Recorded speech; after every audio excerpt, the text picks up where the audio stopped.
There's a saying that says, when life gives you lemons, make lemonade. And I love that saying. I love that. Like, you can turn it around. Lemons can feel very sour, and you want to add some sugar, add some sweetness, and now you've got some lemonade. And what a great positive attitude. But hey, that doesn't work all the time. Sometimes we have to let go of positive toxicity. And there is, I mean, ups and downs in all aspects of our lives. I know I've been there many times over. Oh my gosh, just recently I moved into this house a year ago, and since then had 5 floods. So first there was foundation issues, one, two, three. Figured that stuff out after the Dallas drought last summer, and then the huge amount, they called it the 100-year rain. And that was actually August 22nd or 23rd. I remember that very well. And we flooded this basement that I have. I'm up on a hill in Dallas, and we have a basement, very unusual in Dallas. And hence, this may be why, very dry to very wet. And so even though I was told this house never got water in the basement. And so that led to, many construction things that, of course, were not covered because foundation issues apparently aren't covered on insurance. So stress to stress.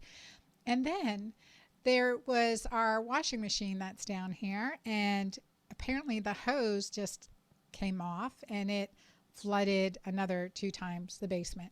So we've learned, I've learned a lot. Like, so when I'm trying to figure out how to really shift that, when life gives you a flooded basement, make a swimming pool or anyway, so that's not working. So dry it up and deal with it and handle it the best way you can, and move on. That's the next step. What can you do? Shift, pivot, change, fix what you can.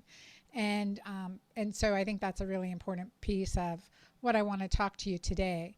And the guest that I have on today has written a book recently that was released earlier this year. It's called That Sucked, Now What? And just like with my basement, that sucked, now what? What do we do about it, right? So how do we shift from all life is beautiful, I'm going to keep smiling about it, to, okay, let me just get raw, authentic, and handle it. And it reminds me one time in the South, in Georgia. I mean, I grew up in Pennsylvania, and then when I went to medical school in Miami and then settled in Georgia, I really recognized many of my Southern girlfriends had this, you have like turn lemon into lemonade attitude. And I love that positivity, except when there was real pain. And as a physician, I saw real pain. And it's hard to hold that philosophy when you have real pain. And so getting in touch with that pain is part of healing. And I recognize that through my own journey, as well as through the journey of so many women in my life and people in my community. So this guest is also a doctor, Dr. Neeta Bhushan. She's a world-renowned emotional health advocate and expert in the areas of grit and resilience. Her doctor comes from dentistry, and she had sold her large $1 million cosmetic dentistry practice, helping people transform smiles to spark of inner greatness. And I love that because she has traveled around the world. She has a voice for immigrant women and women of color, and she has been researching human behavior and ancient Eastern philosophy and therapeutic psychology. She really pulled all this learning together to pull together what she has created now in her book, That Sucked, Now What? How to Embrace the Joy and Chaos and Find Magic in the Mess. And it was released January 2023, so I highly recommend it. You'll learn more about our guest in just a minute as I bring her on and introduce you.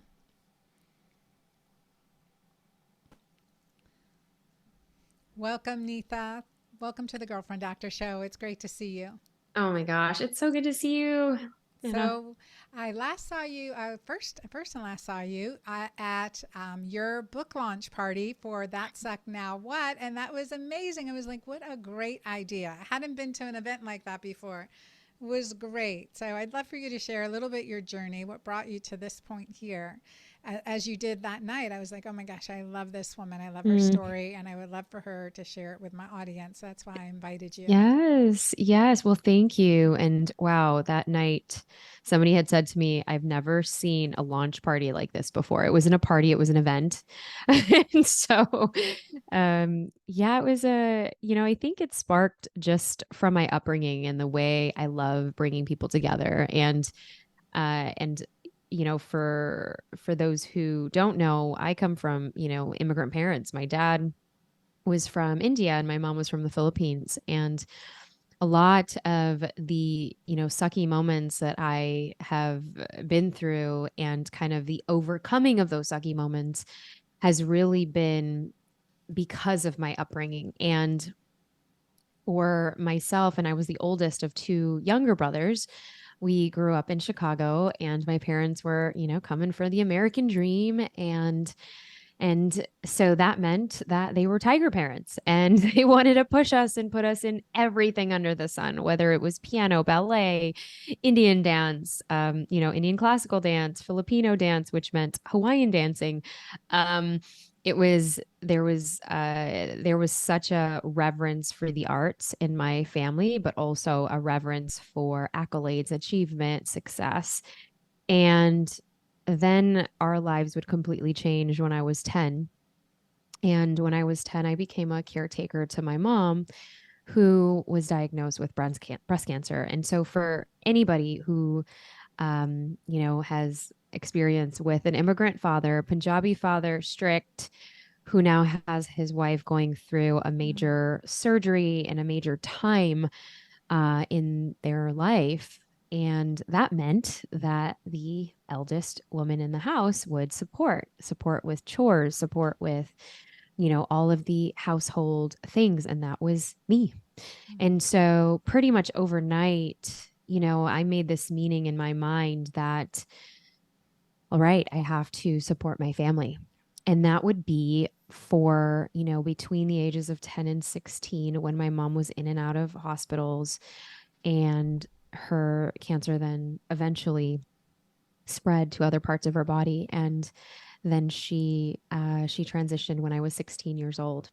So at 16, then I am kind of the role model of the house. And we were kind of going through a relief. I think that when somebody goes, and I didn't have, of course, the languaging back then, but when somebody goes through that long of an experience and her last 3 months of her life, she was in the ICU, she was on a ventilator. And mm, so a lot of I grew up in and out of hospital settings, like until I was 16 years old, where most of my peers and friends, they were at the mall, they were dating, they were doing, teenage things.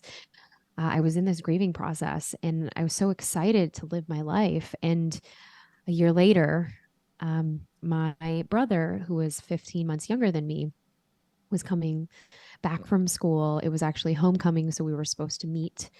And he never made it that day. He suffered from an asthma attack in front of oh my his God, Nita. school. Mm, And so that, sudden death with a child, but also like immediately after my mom died, his lungs gave out and collapsed over his heart, and they couldn't revive him. And this happened on my youngest brother's 12th birthday. So if you can imagine, this really set my dad into a deep, deep depression. I, of course, could not go away for college, despite the fact that I got into every college that I applied to. I had to, stay and take care of my family. And so that would really change a lot. And I then had to work 3 jobs to support my family. And then 2 years after that, we would have another major tragedy. And my dad would be diagnosed with stage 4 lung cancer. So they gave him 9 months to live. And at 19, I am now orphaned and I have my youngest brother to take care of. And so I remember just, entering my 20s with such a chip on my shoulder because I didn't want anybody to feel bad for my situation. we got a lot of attention because of our situation. And I just wanted to, I didn't want to be that broken, the one that was known with, the broken family.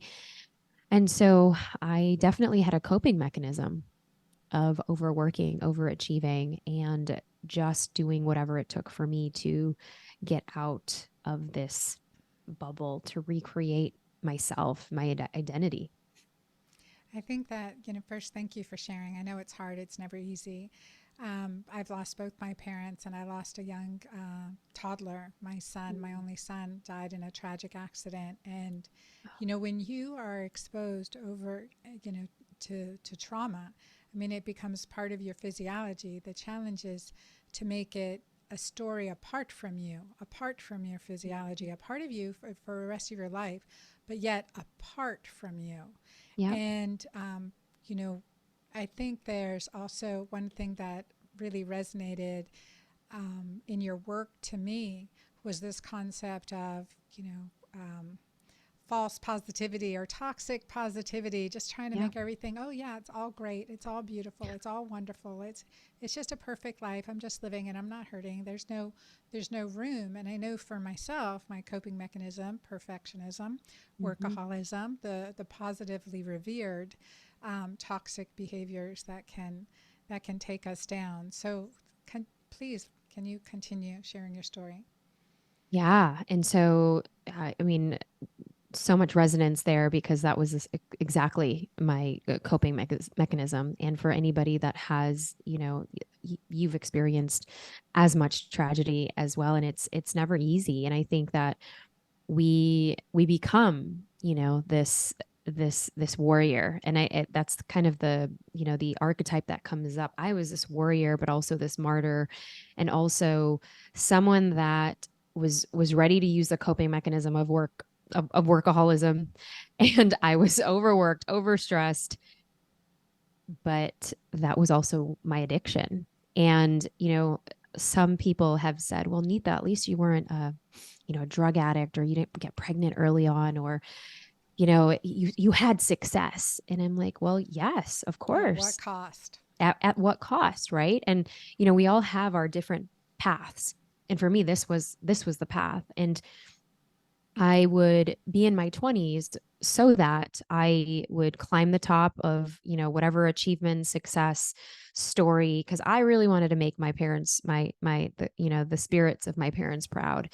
And so that led me to become a cosmetic dentist. That led me to, purchase a practice pretty much right out of school, 2 years out of school, which was, unheard of for many of the male colleagues because they were mostly male, but also me being a female in that environment. Well, okay, check box. And I fell in love. I got married. We did the whole, all of the big fancy trappings of success as young people, getting the fancy cars, the fancy home, and all of that beautiful taste. Yet I found myself in such a deep, dark place. And this was 11 years ago, but it took me that deep, dark place to actually realize that I was living my life for other people, that I was so focused on the external validation that I forgot about my own deep, deep healing journey, that I would really attract a partner in a codependent narcissistic relationship to really teach me about self love, because things had to get so bad where I had to um, literally leave haphazardly in the middle of the night and really admit and have the bravery and the courageousness to admit that, gosh, I need help and I'm in a toxic relationship. But I was so burnt out emotionally, mentally, physically, my life was threatened that I needed to make a literal change overnight. And that would be the hallmark and the beginning of deep healing, deep unlearning, deep letting go of perfection, allowing people to help, and really asking, who can I talk to? Who can I process this with? I didn't have the languaging. Obviously, I didn't grow up in that way. And even therapy was taboo in our cultures. Divorce was also taboo. And so I had to actually let go of even the people in my life who were not accepting of my choices. And that began to unravel in so many ways, especially in the ways of me even selling my dental practice years later, when I would deep dive into personal growth and meditation and healing, and saying yes to different retreats and saying yes to different opportunities outside of medicine, where I would then dive into investing in women leaders and in their businesses, startup founders. And so one thing would lead to another. But my through line in my 20s and even growing up was toxic positivity. And it took hitting rock bottom after my marriage to say, okay, wow, I need to grieve because I'm not okay. And it's And say, even okay. as bad as it was, knowing that you still have to grieve it. Yeah. And it's okay to not be okay. And I think that with, this mentality of overachievement and overarching doing and ambition, and we see that as a coping mechanism out to bust, because we normalize, and we even praise the success of the workaholics. and and that's normalized. It's not normalized to sit in the suck. It's not normalized to fully prioritize healing and grieving. Yeah, no, I love that. And I like that. It's not normalized to sit in the suck, but how long can you sit in the suck? It's true. It's true. And it's one of the reasons why I wrote the book. That sucked. Now what? It's not this sucks, meaning that we're still in the suck. It's actually the space between the vulnerability and the victim is in the, oh gosh, that sucked. And of course, the sucky situation is there. I even have a distinction between, having being a victim in a circumstance, and I was that victim too of domestic violence. Yet there's a point where we then go from the victim to the victor, which is the now what. The issue that most of us face is we go from victim to victor like overnight. We bypass, whoop, and we think, oh, I know better. I'm a doctor. I'm not supposed to feel that. I know better. I read that book on meditation. I'm not supposed to feel that. In fact, if I feel it, I might attract it. So I'm not going to feel it. So then we skew on the other side of that piece. We're in the middle of that sucked. And now what? The middle of the victim and the victor is the vulnerability. The vulnerability in the space to say, you know what, I'm not okay. I'm not feeling well. I'm feeling stressed. And to actually articulate and identify and name our feeling without getting fully stuck in the sitting of that emotion. But yes, allowing yourself to feel that. And in fact, in my book, I talk about different ways and strategies and tools to be okay allowing yourself to feel. And then we move on. There was a point in time, even in my own grieving process after my divorce, when the barriers came off, where I would allow myself to grieve, and I would set a timer to grieve every 15 minutes before I would head into the office to see patients. I would be a wall of tears, wailing and crying and doing my own process. And then before I went to bed, 15-minute timer, wailing and crying and releasing. And I did that daily, ritualistically, sacredly, for 6 months.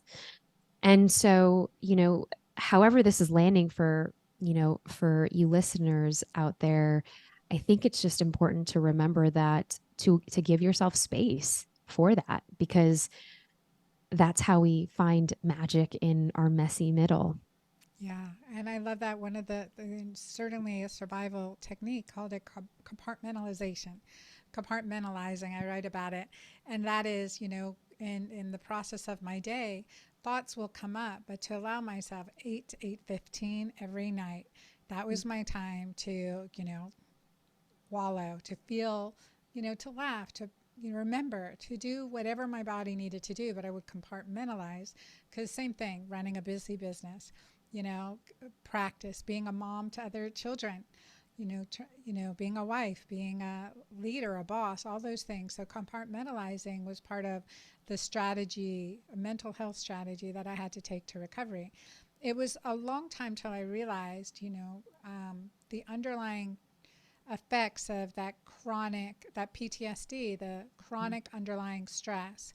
And I write about this, I talk about it, but it's that shift from when you're in a high cortisol state, you're in low oxytocin, low connection.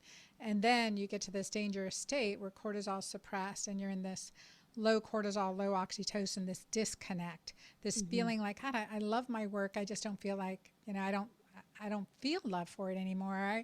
Or I can't even stand to go in, but I used to love it. I love my spouse. I don't feel love for them. Or, you stop doing activities that you love. Did you experience part of that as part of the your journey? Oh, yes. Well, there was a point where, it was very hard to focus, which is why, I would, especially in the early days during the losses, it was a mantra to focus on school because Mm-hmm. that school meant connecting to my parents' desires. School meant connecting to the things that I did when I was growing up, like dance. So even through the midst of, those my parents and my brother, passing, I remember still having, a weekly practice of dance because that was my outlet. And, whether it was performing or not, that was that was my connection. And many times it was connection back to the times that I had that were good. And, one of the things that you're even alluding to in trying to come out of the suck. And this is basically what I started to practice when I was in the deepest, sitting in the deep suck after my divorce of trying to recreate a whole community because I had left that entire community and I was starting to rebuild myself. In the book, I actually call it, literally when you're rising like a phoenix from the ashes. You Mm-hmm. have a fall, you have something that didn't go well, you have a divorce, you have a loss, you have a medical diagnosis, and then you have this ignition. You are ignited. You can actually, you know, make a difference in yourself and or choose a different route. Most of the time we choose the complacency, we sit back, we don't make a change, but when we are ready, and for me I was like I cannot go back there. And for anybody who's ever had like a financial crisis, they always say I'm never going to go back to that state. Well, the pain has gotten so low that you're actually going to move forward no matter what it takes. Well, for me it was all right, I am going to sign up for improv. And I would start saying yes to different things. And it was, one thing, first, it was like one thing a month while I was in the, deepest, darkest days because I was motivated to find new community. And I would share this with, a friend shared this with me to say, hey, I think this would be really good for you. And I'm like, I'm terrified. I I love that idea. I'm would like, I never gotta want to look do in that. Dallas and see, is there anything, any improvs here? Yeah. Well, and I'll tell you that just single experience changed my trajectory, changed the trajectory of my life because then out of that, my leadership changed because I was not so strict on my perfectionism. I was loosening up there. Even the way I spoke shifted because I was practicing the tools in improv. So much so that I never ever thought in a million years I would take a stand up comedy class, and I took stand up comedy twice. So that was a healing journey for me, and it became part of my framework on how to say yes to new things and actually invite good stress. Because you would probably know this, Dr. Anna, when we are starting to invite good stress, we are starting to build the building blocks of resilience. We are starting to rewire our neural pathways. We are starting to rewire the neurons in our brain that we're so used to the complacency. And it's kind of like going to the gym when we're building our muscles.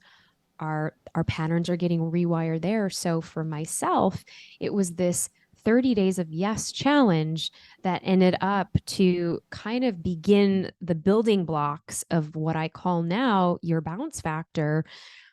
and inviting and creating and cultivating, that new stress to, you know, really shift a new leaf and a new chapter of yourself. I love that. I love that. Thank you for sharing that with me. I think you have so much wisdom, and that you share it so graciously. I didn't know about the stand up comedy and the improv. I missed that somehow in your book, but your book is a great resource. I got a copy for each of my girls, and it's That Sucked, Now What? That Sucked, Now What? Need I have daughters age 15 to 34, so quite a wide range. And yeah, so we look forward to doing a lot more with you and just continuing to watch your impact that you're bringing to this world and the grace you're doing it with, and the authenticity, the vulnerability, and the way that you share that gives all of us around you a permission to share it as well. So, especially as a mom, right? As the Mm-hmm. mom, knowing that each day brings with it, the ups and downs, the challenges, and the so many blessings. And if you can do it with a sense of humor, all the better. All the It's better. it's true. I think my stand-up comedy routine has even perfected a little bit more now that I have found love again, got married, and have a 1 year old, almost 2 year old, and a 4.5 year old. So that's all you can do is laugh Oh my gosh, because that is so good. that also builds our resiliency as well. It builds our resilience, increases oxytocin. It's one of my questions on reflection I ask regularly. Where did I laugh at myself? Where was there humor in a situation? Or where could I have found humor in a situation? And certainly, where could I have laughed at myself? That list is usually pretty long. So It's so good. it's so It's good. so good. And we can't, we can't take ourselves so seriously. I mean, from Mm-hmm. somebody who's had a lot of serious crises, I was definitely one that could be, in the serious sauce for a while, Mm-hmm. which is why I think improv was such a great medicine to get me out of my head and, play and, begin the unraveling of what that could look like and give I permission love to other it. people to do Yeah, that. I love it. All right, everyone, let's sign up for improv. Let's do that. Next step. And again, laughter increases oxytocin. It allows it's self medication. It's there. It's like creating resilience. It is rebuilding ourselves, and is so powerful for our future and our family. So I thank you for sharing your journey with us. I know it's impacted and resonated, my entire community. And Mm-hmm. please tell us where to connect with you. I know you have a podcast and your book and your website.